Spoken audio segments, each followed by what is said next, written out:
this, but in getting this is I mean, I suppose if you're watching this game, I don't even talking about this match later this is really not bad. Mostly in the 16 minutes, because they were reinforced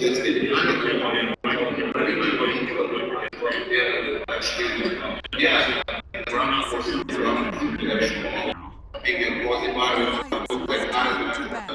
beside ocean, they want the round there from Genesis and crazy all the time, he runs beside the most actually going to be more going forward the opposing team. This game actually weaknesses of lower tiers. They have a problem adjusting mid-round situations where they can lose just stays massive, maybe and goal is one be the one taking the game to your opponent. You want to force them to react to your own moves. Because it allows the terrorists at that point to figure you out, they know where you are, and they can just counter your setup because increasing experience, they have been showing yes, players have been playing CS for a long time. So I think that for them, that's really a main thing. Trying to figure international try and figure something. But again, I'll tell you all decision making, like you see, it was this more of a out aiming, being unexperienced out fast.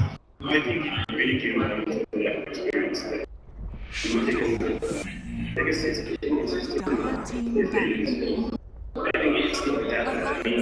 I still feel very secure in this. As my friend, you said that's quite clear they have an idea and it's pretty close to right. Of course, for a team that doesn't have that many kind of tournaments, they always will find enemies can utilize their mistakes and stuff. So, with promising, I hope they will be able to get tournaments. Because if they can just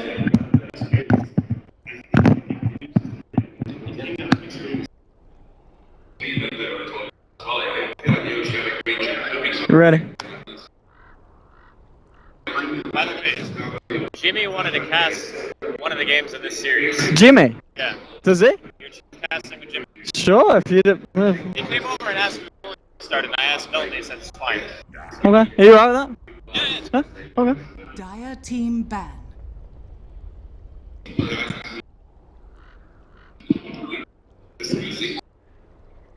Or deeper. Then I'm like, I actually we can get to expand. We keep playing, we can get better. That's why they should be a real good company. Oh, absolutely. And then it's just kind of the way you just need that. Yeah, right. So we need to charge for your the get-go is already in place, but I think we actually making this really easier as well. Realize that. And also taking time that people have an opportunity, especially with how big games getting, they will actually have a shot at making it to decent time. So legacy. I think also they don't have more yeah, I was going to say the tournament or tournaments in the idea online when so yes, there's a chance for multiple teams to improve, prosper, and maybe qualify for tournaments like this. And we have to play the series. So for one region, one of the holding region, team that could finally got some rounds on the board, there's a preference for that. Obviously, you know, like this pro, I would feel about that in the future. 5 seconds. I wouldn't write them off. My greatest team, I think that pieces from this. So potential if you're certainly able to do that. The way that you go, the way that the match they're probably going to be played, I think it's going to be pretty even as well. So, yeah, it's going to be really difficult for them. I think we feel the clear favorites. I see a lot of problems in the team in this way. It's kind of like great in terms of the because video trained with small videos from snaps, the video isn't really just true. You're going to end up in a spot where you're going to have to play novel, most likely versus play DP. Even Raj is really good on. So, yeah, I don't see them actually in a single map where they're actually favored. Yeah, and that's an issue, but that's kind of what happens when you play versus a team with DB's power. But they could make a slightly different upset potential. It's just that it's not nowadays. Yeah, also the limits. Definitely there's two of my favorites. Also, I think that this was kind of always in this. Even though they use twice, they have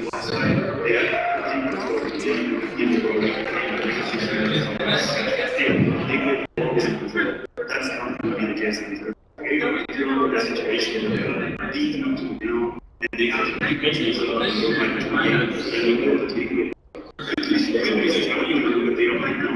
so that is going to be definitely very challenging. Great game. But we went through a game that was here gives a lot of other teammates. So it's two people last time they played just 19. I mean the Apple they lost was 19-17 game. So that's something it's always not going that. Obviously when we can come back it's going to be envious. Honestly, you can see other states of the with their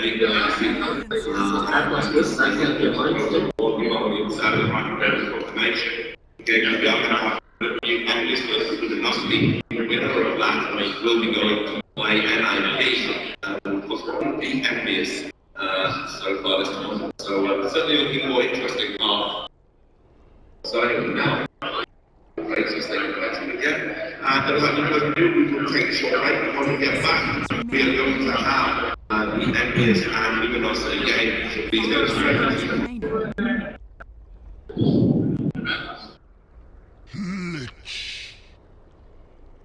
Dire team pick.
Dire team ban.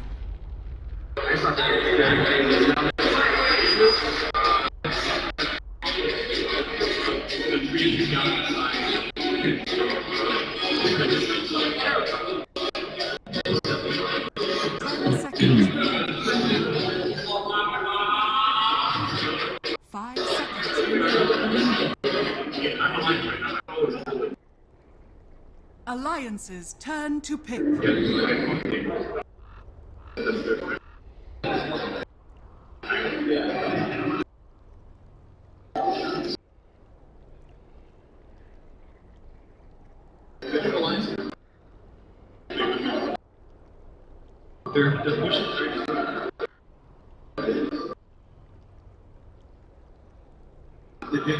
10 seconds remaining. 5 seconds remaining.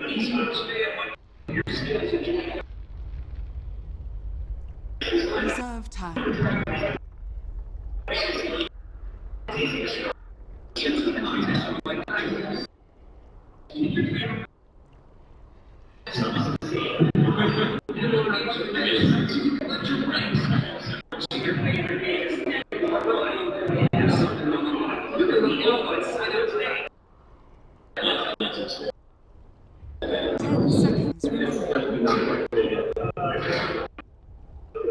Five seconds remaining.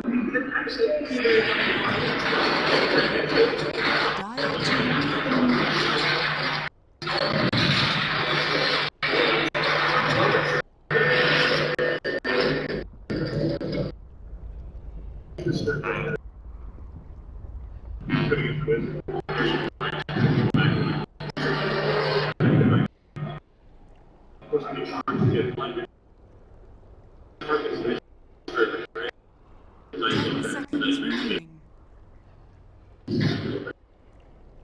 5 seconds remaining.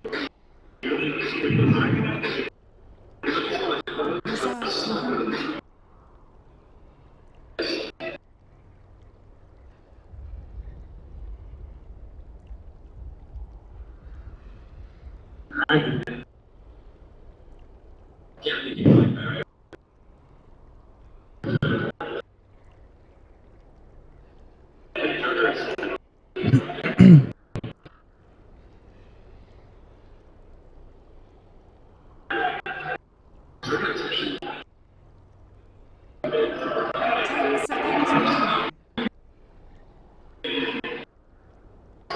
Seconds remaining.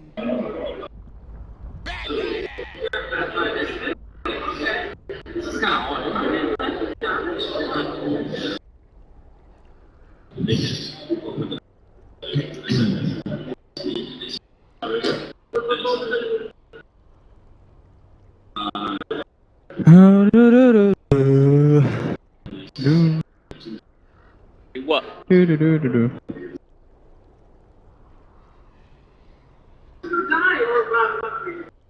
It's only game one. We're having alliance versus Clovers. First match of the day. We're Clovers and Lepricon versus Alliance.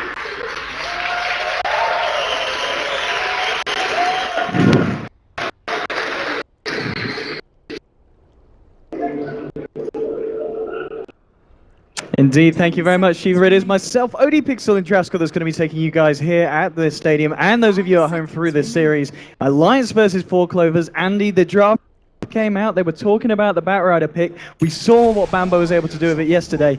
Is this the game for them to bring into the game again today against Alliance? I think it could be. We saw yesterday they actually gave Bambo the safe lane that allowed him to get under an 8-minute Blink Dagger against Vega and just totally was able to control the game, just picking off that Death Prophet repeatedly. So if he can have a similar performance, very similar to what the panel was saying, I could very easily see 4CL taking this game in around the 25-minute mark, give or take, especially with the Night Stalker. You win your lanes, and then you can just asphyxiate Alliance. You know, like Nature's Prophet has a really hard time now because of the extra catch added by the Batrider. You're trying to split push at nighttime, or even like if darkness comes out, it's very difficult for you. But important to note that Alliance's last 2 picks, they really wanted to secure themselves a laning phase, right? Like they took Lich, Spirit Breaker.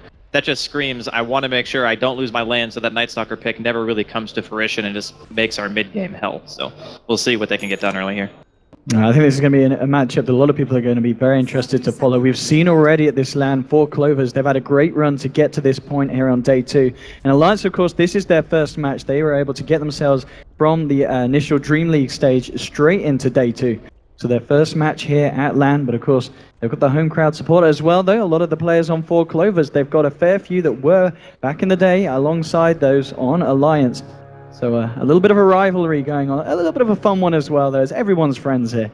But they're not going to be friends here on the battlefield, as we could see some pretty crazy stuff kick off. And as you said, a lot of focus on the laning stage from both sides. And if Bambo gets a good timing on that Blink Dagger, we can expect 4 Clovers to just go, and try and force the fights on Alliance. Now this matchup so far, if it's going to stay at 1v1, Bulldog versus Bambo, this is what I really want to keep an eye on. See who gets the better of the laning phase. You could look to see Bulldog maybe teleporting around early to try to pressure the SF in mid lane, if they can find an opportunity for that, as they do have Seems 3 heroes from there's 4C&L right now. Try lane mid from 4 Clovers. Our Shadow Fiend needs farm. Let's get him an early game going. And it's understandable. We've seen before what Pycat can do on this hero. He can get insanely ahead and just pretty much carry the game on his own back if he gets a good start on this hero. Yeah, the one thing is, can the Spirit Breaker actually find a place to charge? So a lot of the times you pick that hero to just create chaos in the early game. Like Minuts is going to have to make sure that he can either try to pressure mid, maybe try to pressure top a little bit, because as a melee support, you really want to pick that hero in a situation where you have a good kill target. Unload it. Let's move in on as Pycat was hoping for the toss back. A little bit unlucky there. Caught himself a creep instead of the hero. But yeah, as you said, a lot of focus on how this mid lane matchup and how this top lane goes. Bulldog obviously on his signature Prophet. And we'll see how well he manages to manage against this Bambo Batrider. Bottom lane as well, S4 on the quad. I mean, both teams, Alliance particularly, have got these heroes that we know that they can be very, very good with Andy. Yeah, there's a lot of comfort zone coming out from Alliance, so if you're a fan, this is a lineup that I would expect them to know in and out. You get some split push going. Their team fight's not too bad either. Loda, Tiny, one of his iconic heroes. 4C&L though, they do have the Shadow Fiend and a Wisp stacking for him.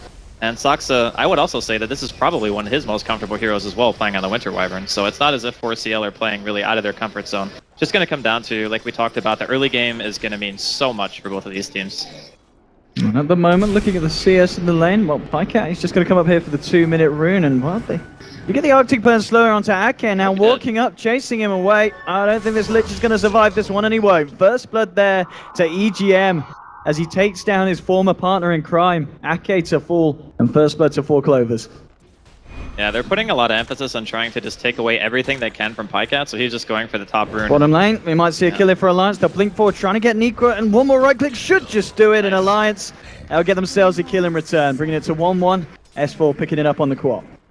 I mean, Night Stalker is actually quite hard to kill early game, so a bit surprising that Nikwa gets caught out like that. He even has a pretty deep ward in the woods right now, so maybe just not being able to see Minuts, he could have come in from an angle that he just didn't have a chance to see. So 1-1. In terms of overall farm, Loda is leading a little bit over the Shadow Fiend, but that's kind of to be expected when you have a Lich that had been sitting mid for a while. Pycat's really going to start to get his farm up though once he goes and takes those stacks. Yeah, look at these. EGM is doing an absolute top job here with the double stacks. Is he going to be able to get both of them? I believe the timing should be right, and he does. These are huge stacks. You know, when Pycat does go back and get this, he's going to be a fair bit ahead of this Tiny. Yeah, the one thing to note though is a lot of times, like if you look at the ward placement of Alliance, they're keeping tabs on where EGM is all the time, so they understand that he's stacking. And it's very, very frequent that you see contention coming out from a team that has a hero like Tiny, like Queen of Pain, who have that early AoE to just be able to go and get the farm and possibly take it away from Pycat. Yeah, stealing those will be absolutely huge. Bulldog at the moment found himself level 4 on this off lane. You compare that to how Nick was doing, level 3, so a little bit of an advantage here for Bulldog. And CS-wise, has managed to find a fair bit, 14 CS at the moment on this Nature's Prophet. Yeah, it's very difficult actually to zone this hero, especially somebody who's so proficient on it like Bulldog. Because Treants are actually pretty hard to trade with as a ranged hero. They hit for 26 to 30 damage, and I mean, Winter Wyvern only hits for 45, so that's not really too big of a difference. If he just walks them at you kind of have to back, otherwise you're making an inefficient trade, so he is finding quite a bit of space. Bottom lane, nuts. We saw him find that charge earlier onto the Night Stalker to get the kill, but 4 minutes in, yet to really find another opening. I mean, you were talking about it earlier. It's going to be a hard game for him to find these charges across the map. Yeah, it's one of those things where you look at Spirit Breaker and you're thinking, okay, this hero is kind of meant to break down the laning phase a bit and have a real good target to just continually charge. He's going to see an avalanche for harass here in the middle lane, but he's gotten 1 kill at least, which is more than I thought he would get, given the way that 4C&L have lamed this. Is under attack. Bottom lane, S4 and Nikwa just being very aggressive, trying to put as much pressure as they can on this tower. S4 very close to picking up the Sonic Wave, halfway through level 5. And Nikwa's got to be that little bit more scared. In fact, there is backup now coming into the bottom lane from Saxa. Maybe seeing if they can get an Arctic Burn touch onto one of these heroes. Nikwa's ready with a Crippling Fear straight away onto S4. Beautiful coordination with the side of 4 Clovers. There is a charge. Buying time. Can S4 get himself in time? No, the silence is too long. They'll take down the quad. And a very nice move from Saxa. That was a really nice rotation. Like, as soon as he hit 4, Saxa TP to the tier 2, and he realizes, like, this is the point where the Night Stalker can actually start to do stuff, because you actually need 4 if you're going to put 2 points into Void, because without Crippling Fear during the first night, you can't kill Queen. It's just impossible. But 5-second silence on level 1 proves to be a little bit too strong. I think Minut's reaction was a tiny bit slow, but I don't know if it would have mattered either way. I think he was just dead. And here we have at the moment EGM trying to pick up some levels in that mid lane. It's got to be a little bit careful of Ake and Loader. And of course back in the Dire jungle, Pycat now beginning to clear these stacks. So it looks like he will get away with it, and Alliance aren't at a point that they can do anything to stop this. So they're just going to have to let these go, and Pycat is going to be very, very happy picking up this farm. Yeah, they know they're pretty safe. Sometimes it's, for a safe lane like Queen, you can find yourself teleporting around and actually just trying to contest mid a bit, maybe try to take the stacks, but since they knew he was dead, it's like, okay, whatever. Top lane, Bambo going in rather aggressive here with the Fireflies, now backing himself up. There is a charge coming through for Nuts. He's a little bit far away, just at the tier 2 at the moment. We'll see if he can follow through on this. There's no regen on Bambo. He's 1900 gold towards that Blink Dagger. We'll see if Nuts does commit it. Is he going to go in? Is he going to go deep? It looks like he's going to go for it here. He may need a bash or two to find this kill. No, okay, with the Nature's Wrath. They'll get themselves that one. And Bulldog picks up a vital kill there on the Batrider, setting him back about 300 gold towards that Blink Dagger, which he was so close to. Yeah, delaying that is going to be massive for Alliance. Like, getting the Queen to level 6, getting low to a point where he can actually start taking fights, that's going to be crucial, and making sure that Bambo doesn't have his blink timing to kind of disrupt that. Top lane, 4 Clovers aren't happy. They want to try and find something. Moving forward here, they'll get the Void slow, and now they're going to move in onto Bulldog. They'll get themselves the kill with the raises from Pycat. So getting a little bit of a revenge and more money into the bank of Shadow Fiends as 4 Clovers again on top of the rotations. It's very interesting to me that 4CL, you know, they don't have a traditional tether target, right? I guess during mid-game you mid lane, Saxa. He's going to get the cold embrace out in time. I don't think he's going to get himself out of this one. The toss is there, slammed down by the guys on Alliance. They'll take the kill. 4 Clovers are moving in now. Nico's trying to go for this with a Void onto Ake. The Bulls as well flying through BGM, and they'll get the kill onto the Lich. 1-for-1 at the moment, now more turning up. There's a charge across the middle of the fight. Nuts bashing them all over. The Sonic Wave from S4 hits onto 4 of them. Nico to fall. Bambo getting tethered up. He gets the last off onto Loader. Loader will drop to the right clicks of Pycat, and now Pycat's trying to find more. He's looking for Nuts. He gem tethering up Bambo. Bambo's going to get healed up just in time with the cold embrace, and Nuts will charge away. So Alliance go full on aggressive there in the mid lane, but 4 Clovers, they are able to pick that kill on Loader on the way out on that fight. Yeah, the Tiny got lassoed into pretty much a double raise, and most of the time you're not going to live through that at such an early stage. But both teams realizing how important the early game is, just non-stop pressure everywhere. Like Queen of Pain TP, they know that if they give away too much to 4CL during the mid game, it becomes really hard to play against Night Stalker, Bat, and IO together. And being a team who's so good at the hero, Alliance realize that they don't want to put themselves in that position.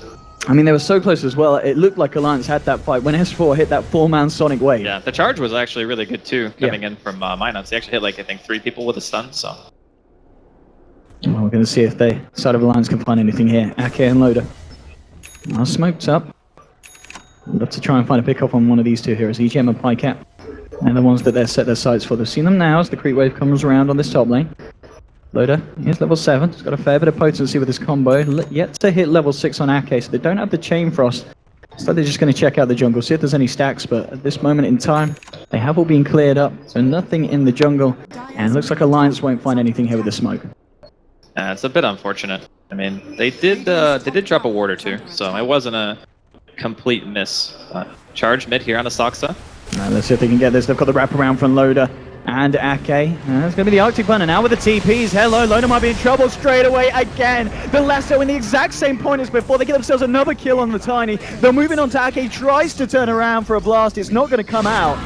And again, 4 Clovers finding 2 key kills. And Bambo's lasso on point again. I think Peter mentioned this during the draft, but the Shadow Fiend IO lane just totally crushes the Tiny. It's very, very hard for Loda to find a lot in the early game, and you have that with 2 deaths, where Pycat had somebody stacking for him, and there are a couple of stacks in the woods for Alliance as well, but I mean, this is what, a 2 stack? Yeah, so it's 2 2-stacks, which isn't going to be enough to recover to where Pycat is at. He's got mech and treads, Aquila, full wand, 9.5 minutes into the game. That's crazy, Pyke. I mean, we were saying at the start, just Pycat, SF, you got to watch out. There's a reason why they threw 3 heroes down the mid lane at the beginning. You know, trying to get Pycat this lead, and he's certainly got it now. A good 1.5k ahead of the safest, the safe laner of Alliance S4 on his quap. I mean, this is exactly where you want your SF to be. Bottom lane though, Nikwa, he doesn't want to be there. There's a charge, S4 coming through as well. Bulldog with the TP. Nikwa in a lot of trouble, tries to turn around with a bit of reverse harassment onto S4. Is it going to pay off? And they get themselves the kill there, Alliance. Very nice pick off, and managing to include Bulldog in that one as well. And with these little skirmishes, Alliance finding any kill is going to be crucial. They know that going for the Shadow Fiend right now is very difficult unless they throw everything at him. So with that in mind, I wouldn't be surprised to see 4CL maybe try to group up a little bit, go for some tier 1s. You have that mech so early that Alliance's damage is not really that great unless they can throw everything out onto the single target. Is under attack.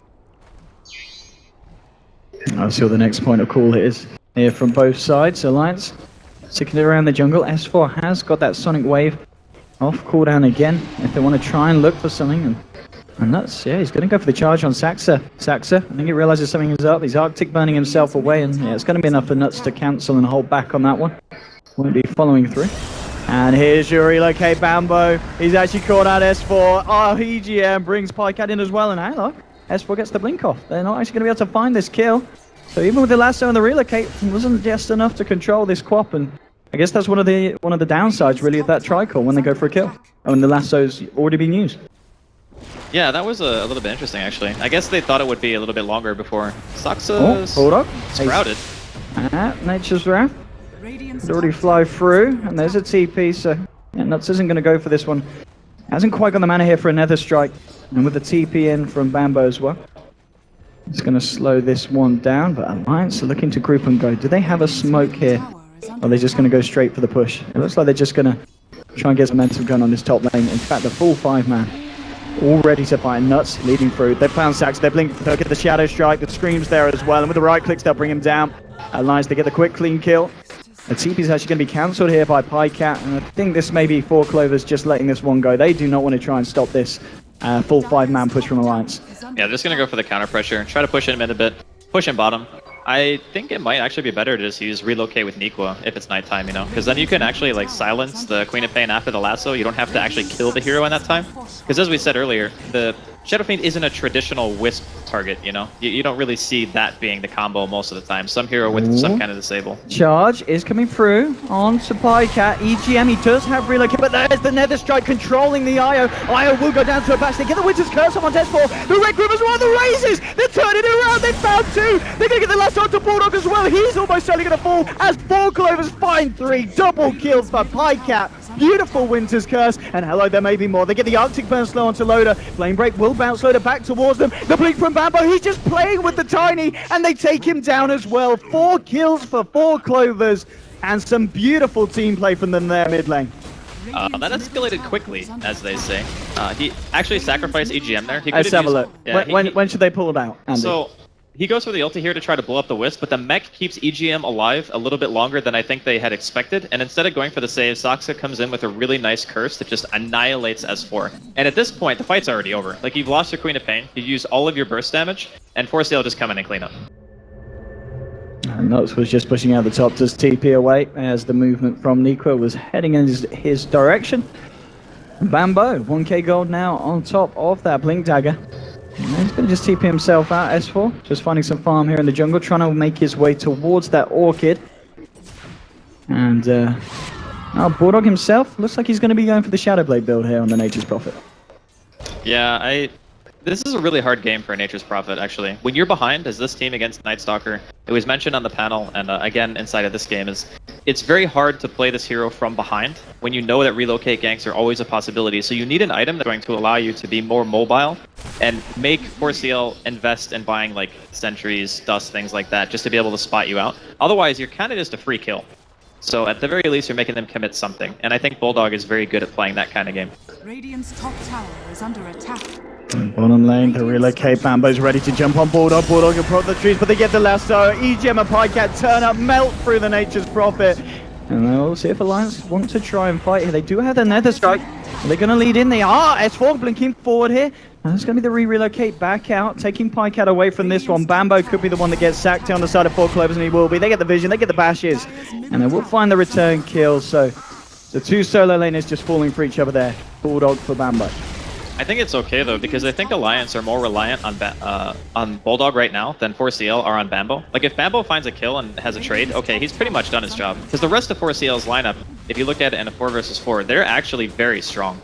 I think Alliance have a hard time taking an engagement right now, considering how farmed Pycat is. Like, he has full SMY coming right now.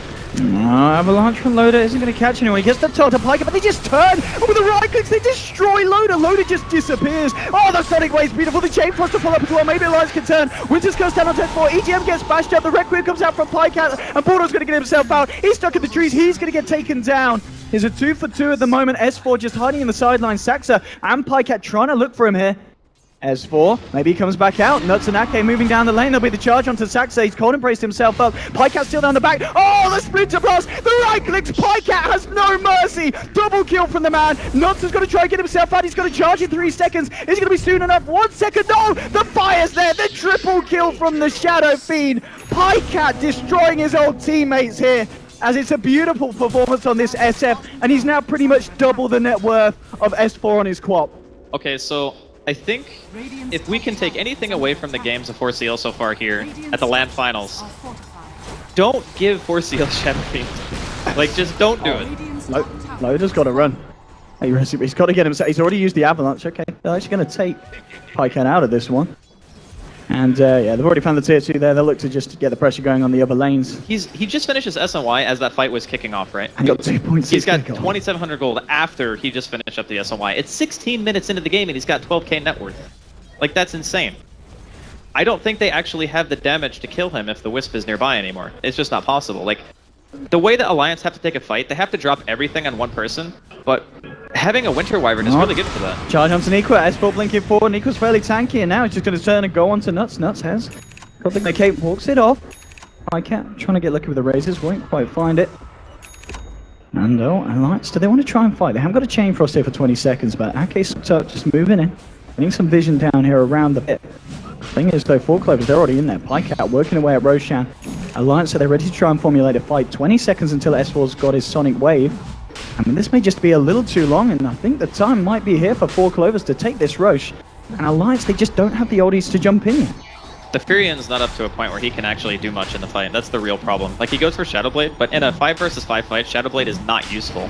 And if you look at the map that Alliance are working with, he doesn't even feel safe to split push. So 4CL just get this free. Pambo forces in, blinks onto Nuts, brings him back. Niqua's there as well. They're trying to work with this. EGM and Pycat come through. They get the right clicks on Dacket. The Chain Frost is out, but they've already found the Lich. They're trying to get Nuts. Nuts, he's going to go down as well. Double kill to Pycat. Pycat does get tossed off here by Loader, but he's going to get himself back in the fight as they move forward. Bulldog gets, well, the Winter's Curse, in fact, coming down, holding him in place. And 4 Clovers just cleaning house now. Bulldog's going to hide on the high ground. He'll get taken down by Saxa. In a 3 for 2, 4 Clovers did lose a few, but again, a favorable trade here for the Dire. It's a rough road right now for Alliance if they want to get themselves back into this game.